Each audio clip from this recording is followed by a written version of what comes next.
Hello, Internet. Welcome back to another episode of Pokémon Generation 1. In the last episode, we defeated Aiden at the Indigo Plateau, becoming the Pokémon League champion in the process, and effectively ending our journey. But we aren't quite done yet. This time, ignore the 150 in the Pokédex, we'll talk about that in the next episode. There is still one thing that we have not done in the Kanto region that we need to do before we start just going over miscellaneous topics.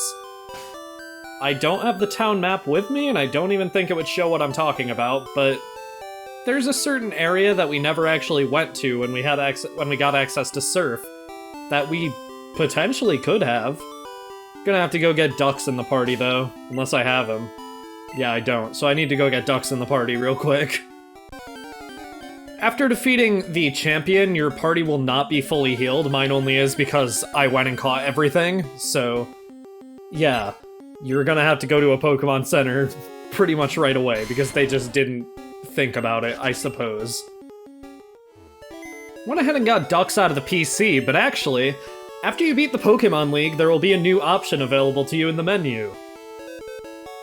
Access Pokemon League site. Access the Hall of Fame list. This will show you the team you used to beat the Hall of Fame, unless you've encountered M, in which case your Hall of Fame will be corrupted and it will show only glitch Pokemon. It's entertaining, at least. Oh, we're in Vermilion City now. Love to see the level 222 Magnemite. We're purple now. Purple guy? Okay. Yeah, so various glitch effects can be caused by M, including just random music starting during the Hall of Fame. What corrupted Pokemon show up will obviously depend on your name and all that, but yeah. Unfortunately, that is what our Hall of Fame team is now, thanks to the need for a lot of rare candies. Anyway, I did not mean to press the B button there. We are going to go ahead and use Fly, and head to Cerulean City. Alright. So, when we were exploring on Route 22, not 22, 23 and 24... Look, the route... No, not 23, 20... Route 24, that's where we are now. When we were exploring here earlier, there was this river that we could never actually, like, surf on because we didn't come here with Surf. And you may have noticed in Cerulean City there was the guy with the funny hat who was guarding the cave, and it wasn't actually a hat, it was the cave entrance, but I always thought it looked like a funny hat, and I brought that up.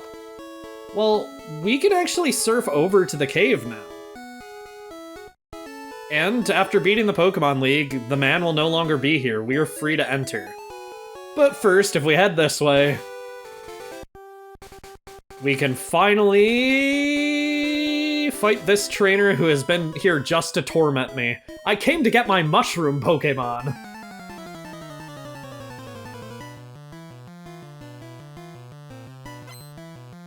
Lass wants to fight. And Paris at level 31. I am the Pokemon League champion, and I have to fight this person.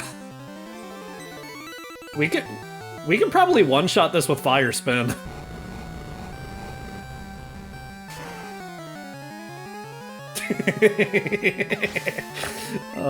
That's awesome. She does have a Parasect too. Can we one-shot this with Fire Spin? I wouldn't be surprised, but yeah. We are 20 levels higher, but okay. Oh, my cute mushroom Pokemon! This is one of the last trainers we're going to be fighting in the entire game. Like, there's no other trainer battles I'm doing in this video. Before heading into the cave, I am going to actually heal up my Pokemon, because it's just embarrassing for Lamp to be missing 3 PP and like 2 HP. Alright. Let's head in. In this generation, this cave is only called Cerulean Cave by a few sources. Others call it the Unknown Dungeon. Doesn't really matter what it's called, though. We have a cave to explore. Hello, Venomoth. With some pretty high-leveled Pokémon in it, in fact. This cave is also home to the remaining Pokémon that we haven't gone over as far as bios go, and while I would love to give direction, this cave's layout actually changes quite frequently between games. I need to go get repels. I am not going through this cave without them. I will cut ahead. As I was saying, while I would love to give direction for this cave is confusing. Its layout changes between games, like, pretty frequently. There's nothing I can really do other than let you see the footage, which will be in the corner for the bios, so while I'm trying to find my way through here are the Pokémon that can appear in the Unknown Dungeon. Starting off with Hypno! While Hypno is outclassed by most other Psychic-type Pokémon, it does have the unique niche of being able to use both Hypnosis and Thunder Wave to put its opponents to sleep and paralyze them, and a serviceably powerful Psychic. Unfortunately, while these traits are good in a vacuum, it doesn't have any reliable recovery options like other Psychic types, nor the speed to really support it as a sweeper. While Thunder Wave can do a little bit of the heavy lifting to remedy that means Hypno first has to survive a hit. If it's a special hit, that's no problem, but Hypno's physical bulk is a bit lacking. While dual status is certainly helpful and Hypno is certainly a good Pokemon, you're better off choosing Kadabra or Starmie. Dodrio is pretty much the definition of a glass cannon. It moves extremely fast and gets access to a powerful Body Slam, Drill Peck, and Hyper Beam, along with a nearly 20% critical hit rate, making it an excellent revenge killer, plus agility to outspeed anything that may potentially actually be faster than it. However, it cannot take a hit. Like, at all. And it can't hit a rock type at all either. We're late enough in the game that if you didn't pick up a Doduo earlier, you're most likely not going to pick one up anyway, but Dodrio is as one note as they come. It's a revenge killer and nothing more. So we can actually catch Kadabra now, but it can't learn Kinesis here. So Kadabra's incredible speed and special stats make it an incredibly volatile threat even if you're not able to evolve it. It has a critical hit rate of more than 20%, along with a 33.2% chance to drop the special stat with Psychic, along with access to Thunder Wave to slow opponents and Recover to heal itself reliably without the need for items. On top of that, if you're willing to trade it to Generation 2, it will evolve into Alakazam. In Generation 2, you can teach it Ice Punch, Fire Punch, and Thunder Punch, giving it incredible type coverage to take advantage of its monstrous 135 special stat. Even without access to those moves, though, its excellent speed, access to Thunder Wave, and monstrously strong Psychic make it an incredible lead on any team. If you're able to trade to evolve it, it's worth picking up a Kadabra. And even if you can't trade to evolve it, it's worth picking up a Kadabra. Yet another staple of competitive play, Rhydon, can appear here. While it only learns pretty weak normal-type moves through level up, TMs make Rhydon one of the most formidable forces in all of this generation. Rhydon's Earthquake is the strongest unboosted physical attack in the game without a drawback, and Rhydon is also the most powerful user of Rock Slide, easily being able to KO almost any Pokemon that isn't Water, Ice, or Grass type. While it's slightly slower than Golem and unable to explode, Rhydon makes up for it in raw power, easily outclassing every single other Rock type in the game. And hey, if you're worried about the Rhydon versus Rhydon or Golem or Onix 1v1, Rhydon can learn Surf. It's a terrible move for Rhydon, but it can learn it. Wigglytuff sucks, just use Clefable or Chansey. All the type coverage in the world can't help these stats. Its HP may look appealing, but it doesn't have the bulk to support it. You're better off using Psywave and hoping for a high damage roll than any of Clefable's actual special options, and its physical options aren't much better.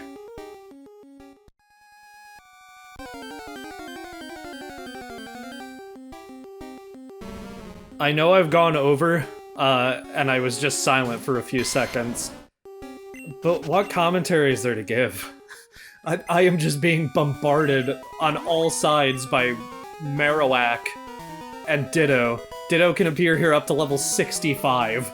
The Pokemon here are genuinely so strong that regardless of how strong your team is, Max Repels probably aren't going to do you much good.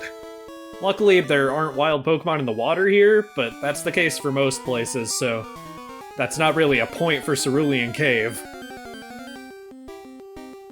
Hello. This would be a terrifying thing to see in a cave like this. In a cave that, like, genuinely people aren't even allowed to enter. Ugh. I already hate the idea of parasitic mushrooms and stuff. That sort of thing freaks me out, but... Ugh. Anyway. Looks like I made it on my first try to the actual end of the cave. I know I missed a lot of items along the way, but... it's the end of the game. Who do I want to lead with here? I'm gonna lead with Ryan. As always, before a static encounter, check the recording and save. We are good.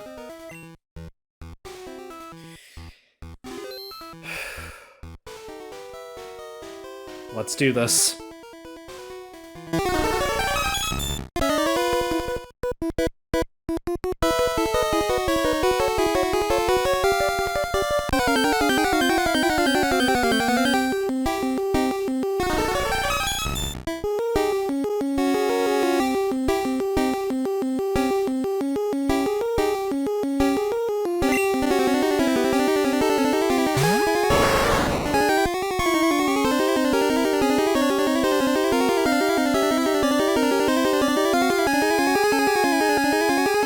Mewtwo is the most destructive Pokémon in any Pokémon game ever.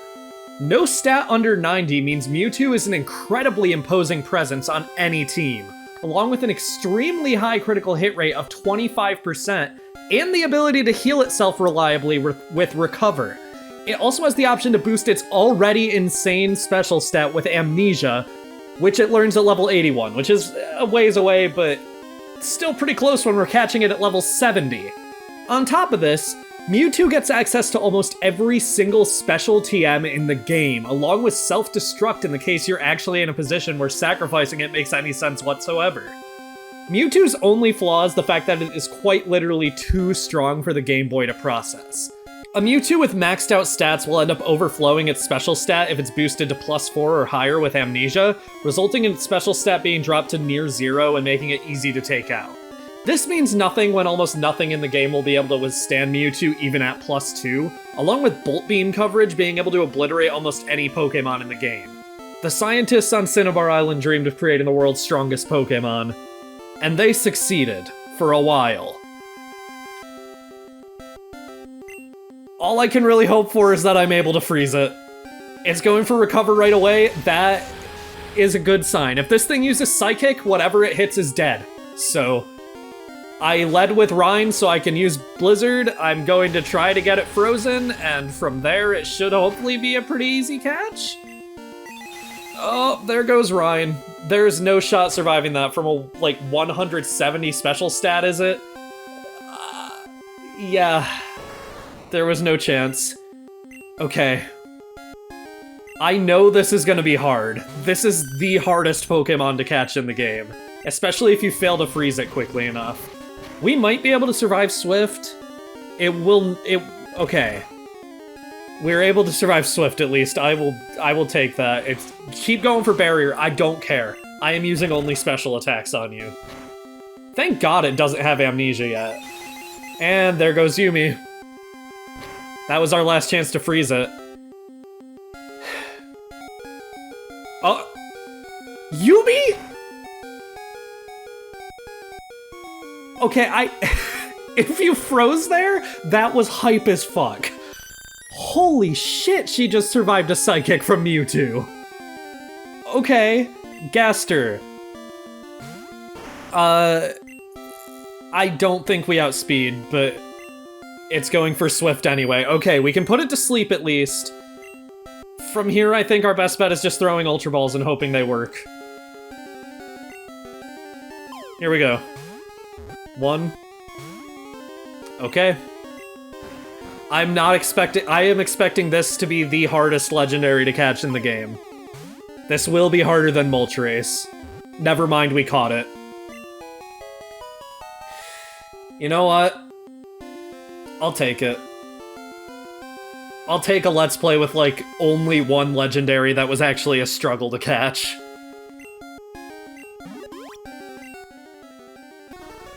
The genetic Pokémon It was created by a scientist after years of horrific gene splicing and DNA engineering experiments. Nope, we don't name these guys around these parts. With that, not only have we caught every single legendary Pokemon in the game, but we have caught every single Pokemon in the game. We have all of them.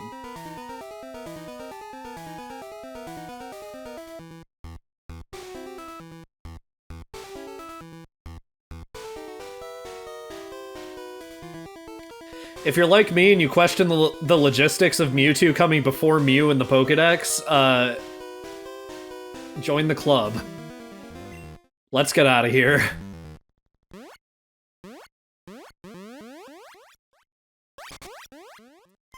Why Lavender Town? Whatever, I need to heal anyway. But what are the how long was that escape rope? In Pokemon Yellow, Cerulean Cave actually has an entirely different layout, as I mentioned. This may be the last video where Pikachu gets to use his little surfboard. Enjoy it while we have it. I love this sprite so much. Okay. As you can see immediately, this place is very different in Yellow version. I believe this is probably what the layout in Let's Go Eevee and Let's Go Pikachu is based on, and I do not have repels. For real this time. I have max repels, and that is all I need. And we get an entire dungeon where we get to look at Pikachu on his cute little surfboard, and I wouldn't have it any other way for the final dungeon in the game. This doesn't seem familiar at all. I doubt this actually is even remotely close to what it's like in Let's Go Pikachu and Eevee, actually. Let's Go Pikachu and Eevee made this dungeon a lot less, annoying, as far as I remember. And the only reason I keep bringing that up is because those games are, like, direct remakes of Pokemon Yellow specifically. This cave has strong Pokemon in it still. The encounters that are in it have changed in between games as well, where we're seeing Sandslash at higher levels than we would have now, and Pokemon Red and Green also notably add different Pokemon that appear here. I don't know, the layout of this cave is confusing, it always has been, and it always will be. And they made it more confusing in Pokemon Yellow, I think. I have no idea where I am. But I do like getting items, so that's fine by me. Another Ultra Ball. It's almost as if they're telling you need to be prepared to capture something. But what? Where am I? Help me. I should really have a map or something pulled up for this, but I don't know. I feel like I can manage. Red has definitely had a harder time on his journey. He's had to fight stronger opponents with a weaker team, so... Hello, you're level 55. Your sprite is not as fun in this game. Oh my god. Hello? I don't take it back. You came back as if you were wanting an apology, but your sprite's still boring. Although he does look like he's shouting, and that's funny. Max Revive. Nice, I'll take it. I don't know what I'm gonna use it for, because we're in the final dungeon of the game. Gloom? Why Gloom? I understand changing the encounters, but... I mean, that one is, That just feels like a bit of a weird option. We are in the final area of the game, and that is an unevolved Pokemon. Like, at least make it Vileplume. I know the issue then would be its moveset would be awful, but who cares? It's a wild Pokemon. Most players are running from it anyway. Where am I? Oh! Hello! Level 60?! Oh no! We could still one-shot that with Surf, I bet, but... I am scared of it, so I will not. This looks correct because there's 2 ladders in a row. That bodes well, I think.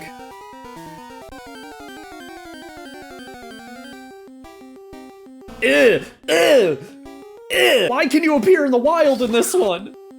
You were better when you were like a one only. There was only one of you, and I could like never look at you. Don't you love encounter rates in old Pokemon games?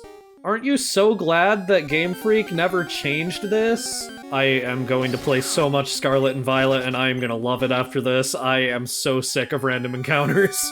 They are so— No! Why? It's always Lickitung, too! It can never just be a normal Pokemon! Oh, hello, Chansey. I'd catch you if I cared more. This is unbearable. They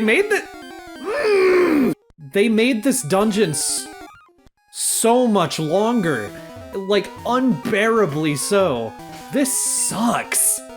Why are there two items right next to each other there? I keep going down as a Pikachu can't surf. Max Revive. I did not even take a fucking step! Ultra Ball. Weird item placement putting them right next to each other like that, but okay.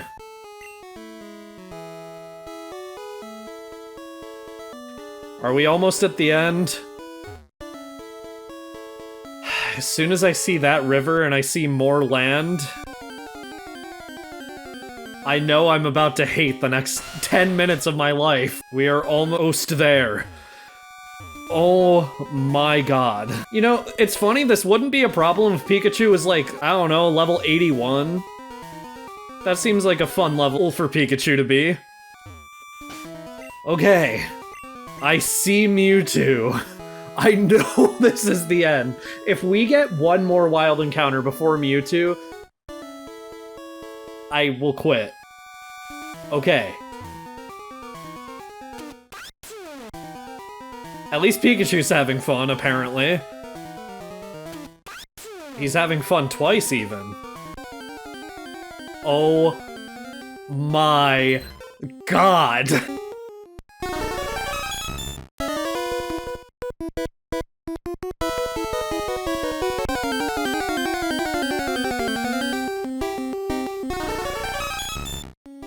Wild Mewtwo appeared with the most dogshit sprite you've ever seen in Pokemon Yellow. This sprite is genuinely so bad, it's somehow worse than the one in Red and Blue. I do not understand what this pose is. He's supposed to look imposing, I think? But he looks just kinda goofy. We're just using a Master Ball on him in this game. Red only gets one, so it's fair that he gets to use it on Mewtwo.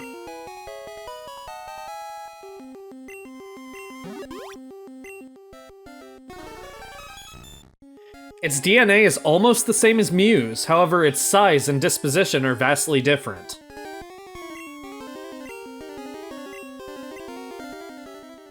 Cool!